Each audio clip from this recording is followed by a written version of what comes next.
کلی دستار دینن پسر دیول پغلا طالب اخکاری لکا گلا طالب اخکاری لکا گلا مدرسه ادریسیه پیرسي روډ رستم کې سالانه ختم القرآن اجتماع تابع شوی وه چې پکې 46 ماشومانانو د قرآن کریم د ختم سعادت حاصل کو.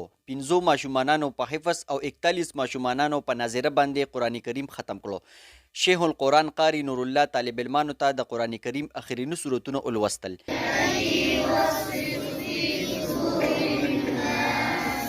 من الجنة والناس. په دې مقام مشهور عالم دین شیخ القرآن مولانا محمد ادریس، مولانا پیر حزب الله جان او نورو علماء کرامو د قرآن کریم په تعلیماتو حاصلولو باندې تفصیلي رڼاګانې واچولې.